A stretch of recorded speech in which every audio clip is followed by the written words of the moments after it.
देवाच्या वचनातून बघत असताना आपण पेत्राचे पहिले पत्र 4था अध्याय आणि 7 ते 11 ही वचने आपण वाचूया. पहिले पेत्र 4था अध्याय 7 ते 11. सर्वांचा शेवट जवळ आला आहे, म्हणून मर्यादेने राहा व प्रार्थना करण्यासाठी सावध असा. मुख्यतः एकमेकावर एक निष्ठेने प्रीती करा, कारण प्रीती पापांची रास झाकून टाकते. कुरकुर न करिता एकमेकांचा पाहुणचार करा. प्रत्येकाला जसे कृपादान मिळाले आहे तसे देवाच्या नानाविध कृपेच्या चांगल्या कारभाराप्रमाणे ते एकमेकांच्या कारणे लावा. भाषण करणाऱ्याने आपण देवाची वचने बोलत आहोत असे बोलावे. सेवा करणाऱ्याने ती आपण देवाने दिलेल्या शक्तीने करीत आहोत अशी करावी, ह्यासाठी की सर्व गोष्टीत देवाचे गौरव येशू ख्रिस्ताच्या द्वारे व्हावे. गौरव व पराक्रम ही युगानुयुग त्याची आहेत. आमेन.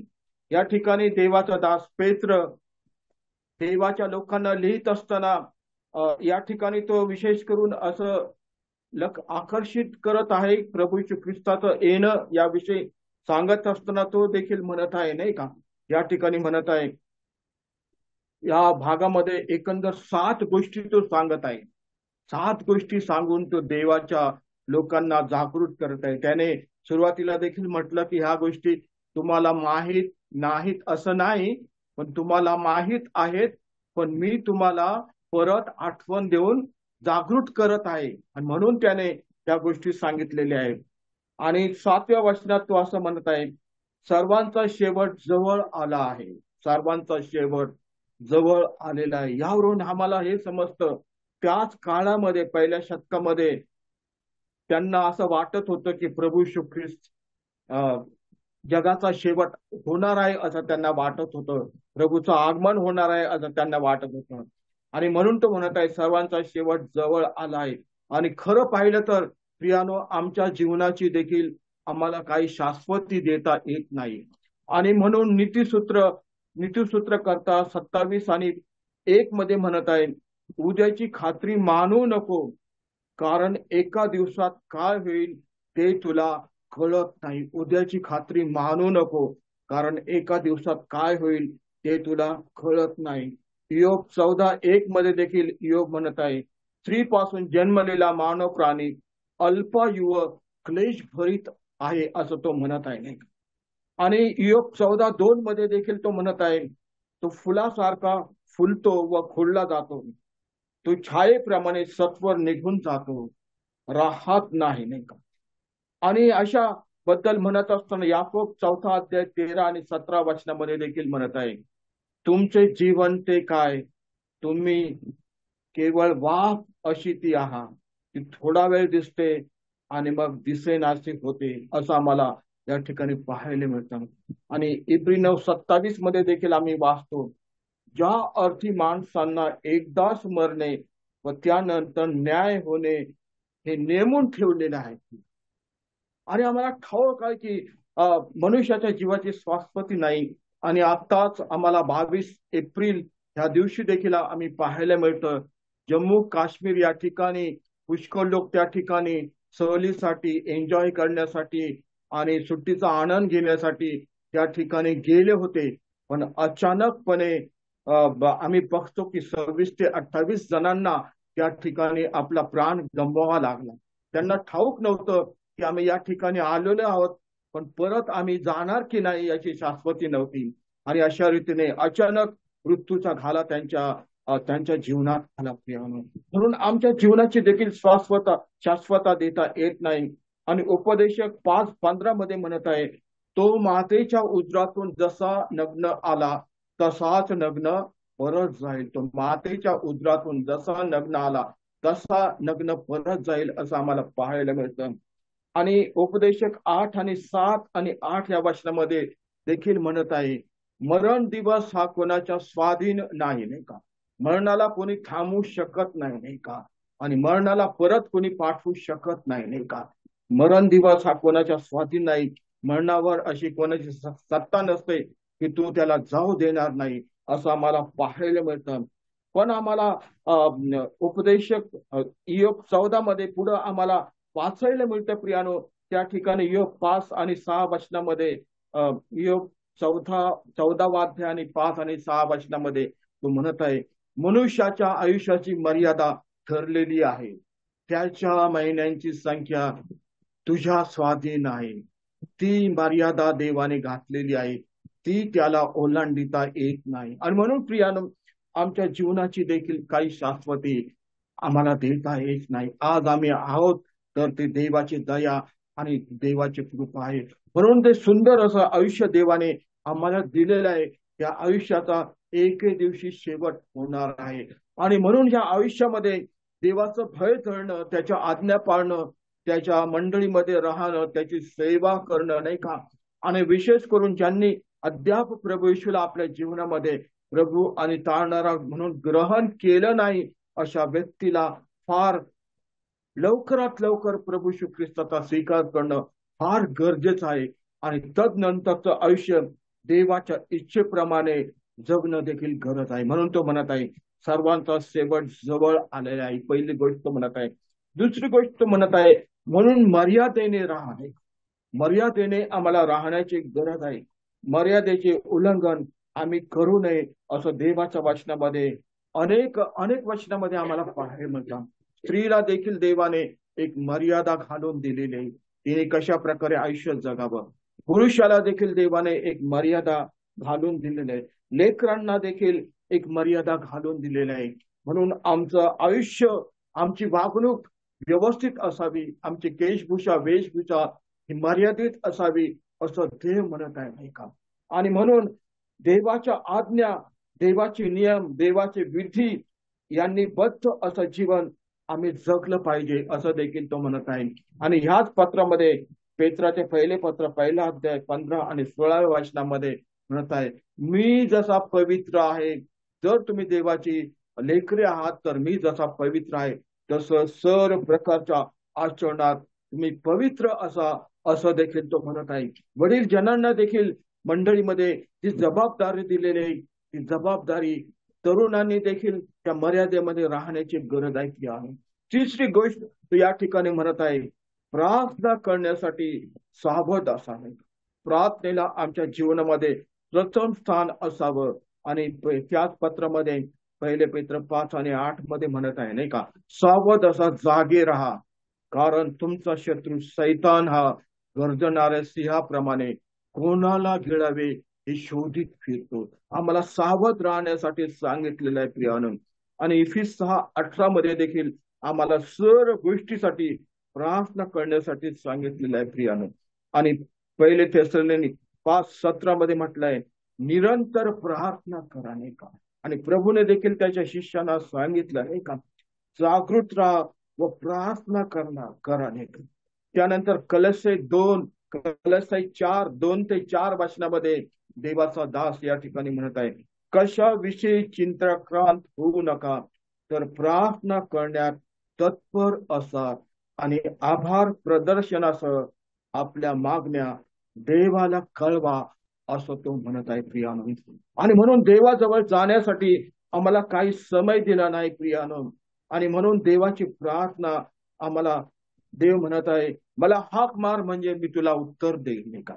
इर्मया 33:3 मध्ये देव अशा प्रकारे म्हणत आहे, आणि तुला माहित नाहीत अशा गहन आणि गूढ गोष्टी मी तुला दाखवल, असं देखील देव म्हणत आहे. आणि जे लोक प्रार्थना करतात आणि देवाचं भय त्यांच्या त्यांच्या अंतःकरणामध्ये आहे, त्यांचं संरक्षण करण्याची देवाने जबाबदारी घेतलेली आहे. आणि आता बहिणीने जे गीत गायलं, नाही का, देवाचे दिव्यदूत आमच्या भोवती असतात, नाही का, ते आमचं संरक्षण करतात. आणि आम्हाला पाहायला मिळतं प्रियानो, स्तोत्र 34 आणि 7व्या वचनामध्ये म्हटलंय, नाही का, जे देवाचे भय धरितात त्यांच्या सभोवती देवाचे दिव्यदूत आपली छावणी देतात, नाही का. छावणी म्हणजे काय आम्हाला ठाऊक आहे प्रियानो. दिव्यदूत पहारा देतात असं तो म्हणत आहे. स्तोत्र 34 आणि 7 आणि स्तोत्र 91 आणि 11 मध्ये देखील म्हणत आहे, तुझ्याविषयी तो आपल्या दिव्यदूताला आज्ञा देईल, तुझ्या सर्व मार्गात तुझे रक्षण करण्याची तुझ्याविषयी तो दिव्यदूताला आज्ञा देईल प्रियानो. आणि इयोब 1 अध्याय 6 ते 10 वचनामध्ये देखील त्या वचनामध्ये म्हटलंय नाही का, सैतान म्हणत आहे या ठिकाणी देवा इयोबाचं सर्वस्व, त्याचं घर आणि त्याचं सर्वस्व या भोवती तो कुंपण घातलेला आहे देवाने, त्याच्या त्याच्या घराच्या भोवती त्याचं जे काही मालमत्ता होती, सर्वस्व होतं, त्या सर्वस्वाभोवती देवाने एक कुंपण घातलं होतं. म्हणून म्हणून प्रियानो, आम्ही जे देवाची लेकरे आहोत, आम्हा प्रत्येकाच्या घराच्या भोवती देवाने अशा प्रकारे कुंपण घातलेलं आहे प्रियानो. आणि म्हणून आम्हाला देखील प्रार्थनेमध्ये सावध राहण्याची फार गरज आहे.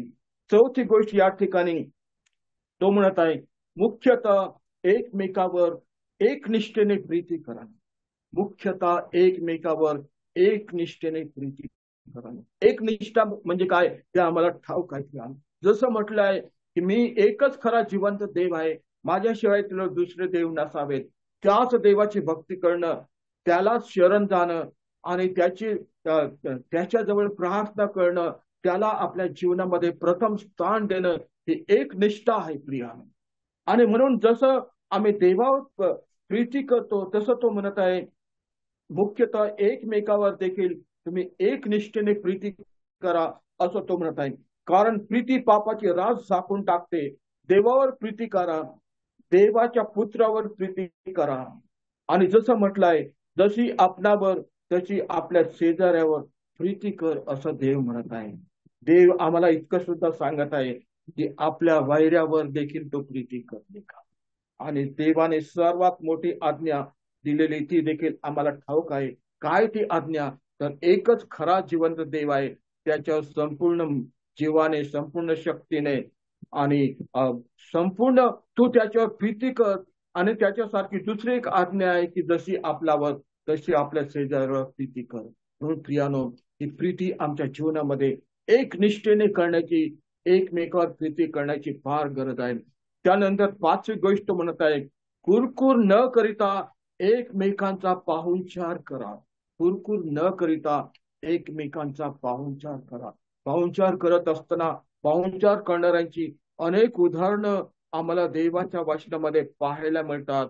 आणि उत्पत्ती 18वा अध्याय आणि 1 ते 8 वचनामध्ये आम्हाला पाहायला मिळतं की देवाचे तीन दिव्यदूत त्याच्याकडे आले. अब्राम उन्हाच्या वेळेला डेराच्या दाराशी बसलेला असताना देवाचे 3 दूत त्याच्याकडे आले, असं आम्हाला पाहायला मिळतं. आणि अब्रामाने कशा प्रकारे त्यांचा पाहुणचार केलेला आहे. अब्राम त्यावेळेला 100 वर्षाचा होता आणि असं म्हटलंय, तो धावत जाऊन त्यांना सामोरा गेला आणि त्यांना पाय धुण्यासाठी त्याने पाणी दिलं आणि त्या झाडाखाली त्यांना विसावा घ्यायला सांगितला. आणि असं म्हटलंय, धावत तो सारेकडे गेला आणि सांगितलं की सफीट मळ आणि त्याच्या पोळ्या करणे का. धावत तो गुराकडे गेला आणि एका गुराख्याला त्याने सांगितलं, चांगलं एक वासरू घेऊन रांध. आणि अशा रीतीने आम्ही पाहतो की ते त्या भाकरी आणि तो रस्सा घेऊन त्या ठिकाणी गेलेला आहे. आणि जोपर्यंत त्या ठिकाणी जेवण करत होते, त्या ठिकाणी तो उभा राहिला, असं म्हटलेलं आहे. अशा रीतीने त्याने देवदूतांचा पाहुणचार केला. आणि त्याबद्दल एप्रिल 13:2 मध्ये म्हटलंय नाही का, कित्येकांनी देवदूतांचे आतिथ्य न कळत केलेले आहे. आम्हाला मार्थेबद्दल देखील ठाऊक आहे. लोक 10:38 ते 42 वचनामध्ये म्हटलंय, तो बेथाने या ठिकाणी आला आणि मार्था नावाच्या एका स्त्रीने त्याचं आगत स्वागत केलं. तो एकदाच बेथाने या ठिकाणी गेला नाही, तर अनेक वेळेला तो बेथाने या ठिकाणी गेलेला, असं आम्हाला पाहायला मिळतं. दुसरे राजे 4थ्या अध्यायामध्ये देखील शुनेम येथील एका थोर स्त्रीविषयी पाहिलं. अलिशाचे तिने आगत स्वागत केलं. अलिशाला राहण्यासाठी तिने ओळखलं की हा देवाचा माणूस असला पाहिजे. त्याला राहण्यासाठी धाब्यावर तिने एक खोली केली, त्या ठिकाणी एक खाट ठेवली, त्या ठिकाणी एक खुर्ची ठेवली, त्या ठिकाणी एक मेज ठेवला, त्या ठिकाणी एक दिवा ठेवला. आणि आम्ही पाहतो की त्याने ज्याच्या वेळेला तो येत असे त्याच्या वेळेला त्या ठिकाणी तो उतरत असे. आणि तिने अनेक वेळेला आग्रह करून त्याला जेवण करायला सांगितलं, असं आम्हाला पाहायला मिळतं. आणि ज्यांनी अशा प्रकारे देवाच्या सेवकाचं आगत स्वागत केलेलं आहे, देवाने त्यांना आशीर्वाद दिलेला आहे. आणि आम्हाला मत्ती आणि त्या 42व्या भाषणामध्ये पाहायला मिळतं, या लहानातील एकाला तुम्ही गार पाण्याचा एक प्याला जरी पिण्यासाठी दिला तर तुम्ही आशीर्वादाला मुकणार नाही. या 5 गोष्टी आम्ही पाहिल्या. आणि 6वी गोष्ट या ठिकाणी तो म्हणत आहे, प्रत्येकाला जसे कृपादान मिळाले आहे तसे देवाच्या नानाविध कृपेच्या चांगल्या कारभाराप्रमाणे ते एकमेकांच्या काळणी लाव. त्या वचनात सांगितल्याप्रमाणे आणि रोमकरास पत्रातली देखील लिहिल्याप्रमाणे प्रत्येकाला देवाने कृपादान दिलेलं आहे. प्रत्येकाला देवाने कृपादान दिलेलं आहे. या ज्या ठिकाणी ज्यांनी प्रभू येशू ख्रिस्ताला आपल्या जीवनात प्रभू आणि तारणारा स्वीकारलेला आहे, अशा प्रत्येकाला देवाने काही ना काहीतरी कृपादान दिलेलं आहे. आणि म्हटलंय नाही का, देवाच्या नानाविध कृपेच्या चांगल्या कारभाराप्रमाणे ते एकमेकांच्या काळणी लावा. आणि 1 तिमोथी 4:14 मध्ये म्हणत आहे की कृपादान तुझ्यामध्ये आहे त्याकडे दुर्लक्ष करू नको, असं प्रेषित पौल तिमोथ्याला म्हणत आहे नाही का. आणि 1 तिमोथी 6:20 मध्ये म्हणत आहे, तुझ्या स्वाधीन केलेली ठेव सांभाळ नाही का. देवाने दिलेलं कृपादान हे एखाद्या ठेवीसारखं आहे प्रियानं, ते उपयोगात आणावं अशी देवाची इच्छा आहे नाही का. आणि म्हणून कृपादान हे प्रज्वलित करावयास देखील देवाच्या वचनात सांगितलेलं आहे. तिमोथ्याला सांगितलं, जे कृपादान तुझ्या ठाई आहे ते प्रज्वलित कर, असं आम्हाला वाचायला होतं. कृपादान झाकून ठेवू नको, तर अनेकासाठी ते उपयोगात आण, असं देव म्हणत आहे. आणि म्हणून आम्हाला देखील वेगवेगळ्या प्रकारचं कृपादान आम्हाला दिले आहेत. आणि अनेक वेळेला आम्ही पाहतो की अनेकांना कृपादान दाखवण्याची संधी प्राप्त होत नाही. अनेक मंडळामध्ये काय आहे माहित आहे का, जसं भावांना कृपादान दिलेलं आहे तसं बहिणींना देखील देवाने कृपादान दिलेलं आहे. आणि बहिणींनी अनेक प्रकारच्या सेवा केलेल्या आम्हाला देवाच्या वाचनामध्ये पाहायला मिळतात. फिबीने कशी देवाची सेवा केली, तबिथाने कशी देवाची सेवा केली, एस्तेरने कशी देवाची सेवा केली, हे आम्हाला पाहायला मिळतात. शूनेमेतीच्या स्त्रीने कशी देवाची सेवा केली. प्रभू श्री ख्रिस्ताच्या बरोबर देखील अनेक स्त्रिया गावोगाव फिरत होत्या आणि पैशा अडक्याने त्याची सेवा करत होत्या. अशा प्रकारे अनेक प्रकारच्या सेवा आम्हाला दिलेल्या आहेत. पण आमच्या मंडळीमध्ये काय असतं प्रियानो, कृपादान दाखवण्यासाठी संधी दिली जात नाही का. अनेकामध्ये सुप्त गुण आहेत, कृपादान दिलेले आहेत, पण त्यांना पुढे येऊन ते कृपादान दाखवण्याची संधी दिली जात नाही. अनेक मंडळामध्ये काय होतं, बहिणींना तर असं वाटतं आमचं काम काय, जायचं सभेमध्ये वचन ऐकायचं आणि घरी यायचं, परत सभेमध्ये जायचं वचन ऐकायचं घरी यायचं. आणि अशा प्रकारे बहिणींना प्रोत्साहन दिलं जात नाही, उत्तेजन दिलं जात नाही. बहिणींनी किती महान कार्य देवाच्या वचनामध्ये केलेलं आम्हाला पाहायला मिळतं प्रियानो. आणि म्हणून प्रत्येकाला जसे कृपादान मिळालेलं आहे ते एकमेकाच्या काळणी लावा, असं म्हणत आहे. या ठिकाणी 2 गटामध्ये कृपादानांची तो विभागणी करत आहे. पहिले तो म्हणत आहे 4:11 मध्ये, भाषण करणाऱ्याने आपण देवाचे वचने बोलत आहोत असे बोलावे. याला म्हटलंय स्पीकिंग गिफ्ट, म्हटलंय स्पीकिंग गिफ्ट, बोलण्याची दान. त्यामध्ये आम्हाला पाहायला मिळतं नाही का. बोलण्याची दान म्हणजे काय, संदेश देणं, शिक्षण देणं, भाषांतर करणं, संडे स्कूल शिक्षक होणं नाही का, सुवार्ता सांगणं, प्रार्थना सभेसाठी लोकांना आमंत्रित करणं, हे स्पीकिंग गिफ्ट आहे. आणि दुसरं गिफ्ट दिलंय सेवा करणाऱ्याने, ती आपण देवाने दिलेल्या शक्तीने करीत आहोत अशी करावी. त्याला म्हटलंय सर्विंग गिफ्ट नाही का. एक स्पीकिंग गिफ्ट आणि सर्विंग गिफ्ट. सर्विंग गिफ्ट मध्ये काय नाही का, विचारपूस करणं, स्वच्छता राखणं, सामानांची देखरेख करणं, वडील जनांना व सेवकांना मदत करणं नाही का, सभेपूर्वीची पूर्व तयारी करणं नाही का, आजारी व्यक्तींना जाऊन भेट घेऊन त्यांच्यासाठी प्रार्थना करणं. आणि म्हणून जे कृपादान आम्हा प्रत्येकाला दिलंय ते त्याच्यासाठी आणण्याची गरज आहे. मला जे कृपादान दिलेलं आहे मी अनेकासाठी उपयोगात आणावं, आणि तुम्हाला जे कृपादान दिलेलं आहे ते अनेकासाठी उपयोगात आणावं अशी देवाची इच्छा आहे. आणि शेवटी 7वी गोष्ट तो म्हणत आहे, सर्व गोष्टी देवाचे गौरव येशू ख्रिस्ताच्या द्वारे व्हावे. सर्व गोष्टीमध्ये देवाचे गौरव येशू ख्रिस्ताच्या द्वारे व्हावे.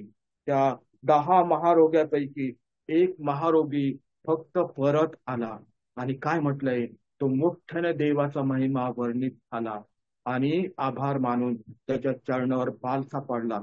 आणि प्रभूने काय म्हटलं, ह्या परक्या वाचून देवाचे गौरव करायला परत कोणी आले नाहीत काय किया. त्याने देवाचं गौरव केलं.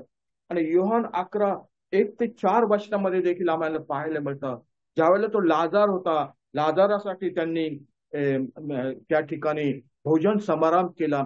आणि त्या ठिकाणी तो लाजार, जिवंत झालेला लाजार त्या ठिकाणी होता. आणि जिवंत झालेल्या लाजाराला अनेकांनी पाहिलं. आणि त्या ठिकाणी म्हटलंय, अनेक यहुद्यांनी प्रभू येशूवर विश्वास ठेवला आणि त्याद्वारे देवाचं गौरव झालं असं आम्हाला पाहायला मिळतं. 1 कोरिंथ 6:20 मध्ये काय म्हटलंय प्रियानं? 1 कोरिंथ 6:20 मध्ये म्हटलंय, तुम्ही मोलाने विकत घेतलेले आहात, म्हणून आपल्या शरीराने देवाचे गौरव करा. नाही का? आमचे शरीर कशासाठी आहे प्रियानं? आमचे शरीर कशासाठी आहे? तर ज्या देवाने आम्हाला आयुष्य दिलेलं आहे, त्या आयुष्य दिलेल्या देवासाठी आमचं शरीर आहे प्रियानं. आमच्या शरीराच्या द्वारे देवाचं गौरव व्हावं अशी देवाची इच्छा आहे. मी कोणत्या ठिकाणी जात आहे? मी एखाद्या चुकीच्या ठिकाणी गेलो, नाही का, चुकीच्या ठिकाणी गेलो, चुकीचं बोललो, चुकीची गोष्ट केली, त्याच्याद्वारे देवाचा गौरव होत नाही. तर ज्यावेळेला मी चांगल्या गोष्टी करतो, नाही का, देवाच्या आज्ञेप्रमाणे वागतो, नाही का, देवाच्या आज्ञा, त्याचे नियम, त्याचे विधी, त्याने सांगितलेल्या गोष्टीमध्ये ज्यावेळेला मी राहतो, त्यावेळेला देवाचा गौरव होतो प्रियानो. आणि म्हणून मी कोणत्याही ठिकाणी जात असताना आम्ही हा विचार करावा की मी त्या ठिकाणी जर गेलो, देवाचा गौरव होईल का? जर देवाचा गौरव होणार असेल तरच मी त्या ठिकाणी जाईल. आणि तर त्या ठिकाणी देवाचा गौरव होणार नसेल तर मी त्या ठिकाणी जाणार नाही का? आणि म्हणून सर्व गोष्टी देवाचा गौरव येशू ख्रिस्ताच्या द्वारे व्हावी अशी देवाची इच्छा आहे. 7 गोष्टी देवाने आमच्या समोर प्रगट केलेल्या आहेत प्रियानो. आणि म्हणून आमच्या आयुष्याची शाश्वती नाही. आम्ही कधी कधी आम्हाला जग सोडावं लागेल नाही. योग 14 मध्ये सांगितल्याप्रमाणे आमची महिन्यांची संख्या कधी भरेल आणि कधी आम्ही जग सोडू हे आम्हाला ठाऊक नाही. म्हणून या 7 गोष्टीमध्ये जर आम्ही तत्पर राहिलो तर प्रियानो, देवासाठी एक उत्तम असं आदर्श असं जीवन आम्ही जगू शकू. असं करण्यास देवा सहाय्य करू.